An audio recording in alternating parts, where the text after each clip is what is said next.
Firstly, a correction. On the Yin Yang Master Dream of Eternity review, I mentioned two things that were incorrect. One was that the movie was based on a game. It is not. Dream of Eternity is based on a novel. Two was that it would never get a sequel. And well, a sequel called Retaliation was announced for a planned 2020 release. This movie here is the Yin Yang Master title that is based on the online computer game. And after watching the movie, that part is certainly obvious. When we posted the trailer for these movies, it was clear there was some confusion over why there are two titles. I can't answer that question for you other than to say money. But the other thing that was obvious was that it was always going to be the cast that would determine the popularity and audience of the film. Dream of Eternity, using a younger cast, was definitely going to appeal to a younger audience.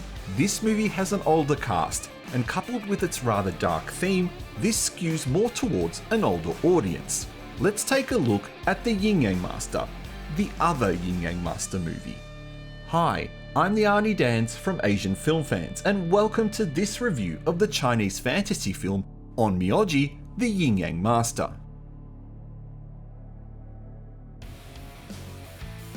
As mentioned, this movie takes its base from the Chinese online game Onmyoji, which is based on the Japanese novel and short stories of the same name. Worth mentioning, there are a few Japanese language movies with the same title made back in 2001 and 2003. In this movie, we follow the theft and recovery of the Scale Stone from the Yin Yang Bureau.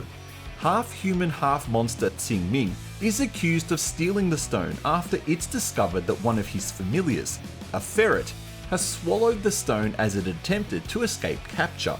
The ferret itself accidentally coming across the Scale Stone and not realizing its importance. At the same time, a palace guard, Boya, is attempting to find Tsing Ming in order to bring him back to the Bureau to prove his innocence.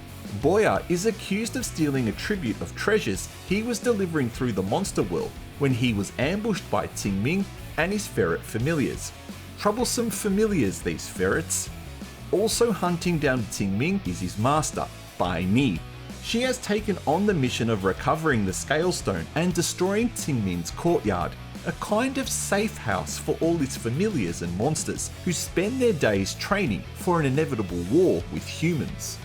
Also hunting down Tsing Ming is a human called Shun Li, who wants him to take her on as his familiar, seemingly unaware that humans can't be familiars. If you're keeping track, that's 3 people who are after Tsing Ming. But wait, there are technically 2 more people also after Tsing Ming because of the Scale Stone. One is the Snow Queen, and the other is her master. As you could imagine, this story sets up quite a big and exciting final battle with Tsing Ming firmly placed in the middle.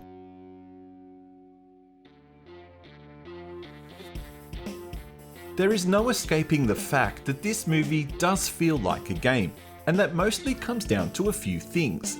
First is the liberal, and at times impressive CGI that's used throughout.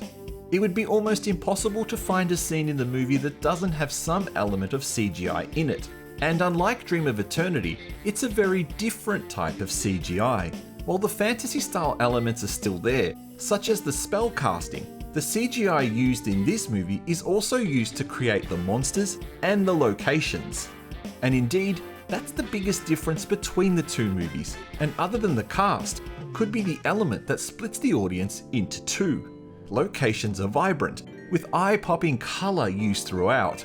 There is a very clear difference in the colour palettes and grading used between the two films.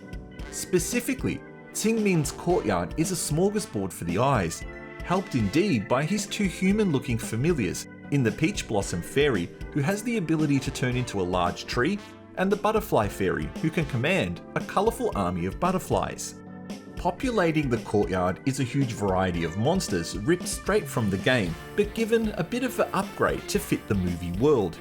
Hitotsumi, the one-eyed monk, Nurikabe, Kaimatachi, and Umibozu being some of the monsters that have made the transition from game to movie. The reimagined monster design is mostly excellent and extremely varied, with generic monsters only really seen in the city of Pingjin when Tsing Ming is meeting up with Umibozu and Boya gets caught up in a deadly arena game with the Red Imp. and thankfully, the story is extremely easy to follow, and unlike Dream of Eternity, it never labours along or threatens to get bogged down in unneeded complexity, as very briefly occurs in Dream of Eternity.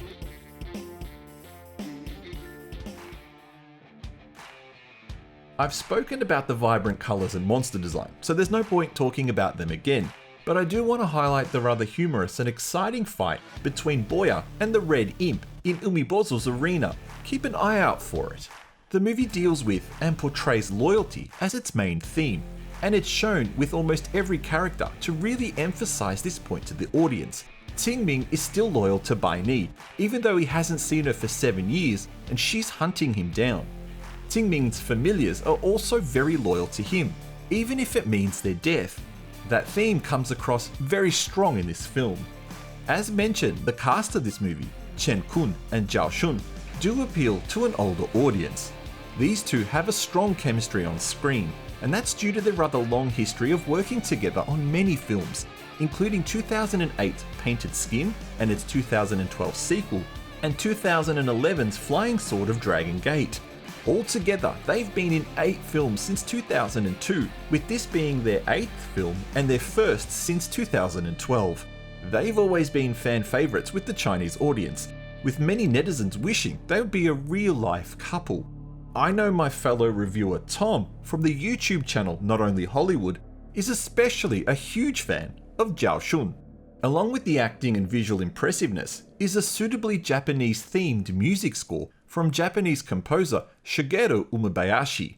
He has made a bit of a career for himself scoring Chinese movies, such as the recently released Leap and 2016's Crouching Tiger Hidden Dragon sequel, as well as the score for the popular video game Ghost of Tsushima.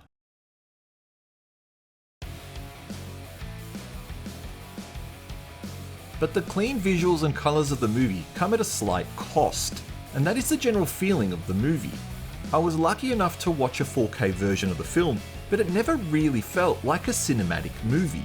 This was released in the cinema in China for the 2021 Chinese New Year, and it ended up as the 3rd highest grossing movie of that period, beaten by Detective Chinatown 3 and the surprisingly successful Hi Mum.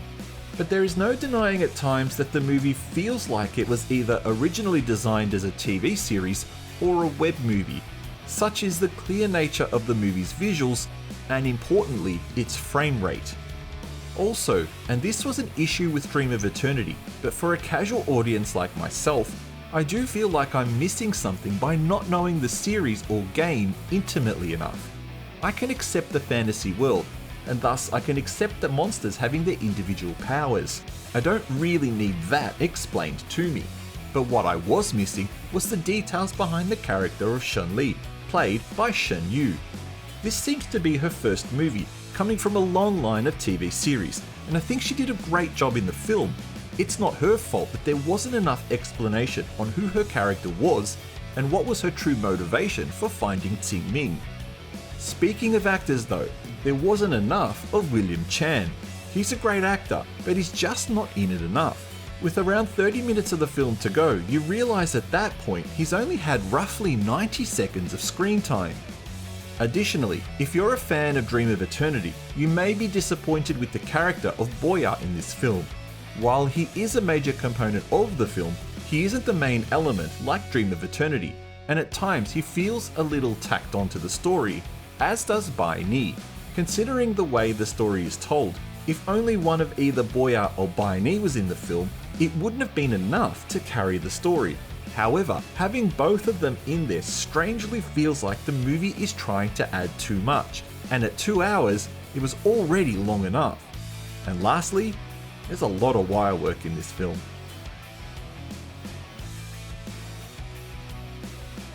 This is a different and enjoyable take on the Yin Yang Master IP. The story is never confusing and it keeps you entertained for the whole 2-hour runtime. If the BL themes of Dream of Eternity put you off, you'll be pleased to know there's none of that in this film. It's pure action fantasy.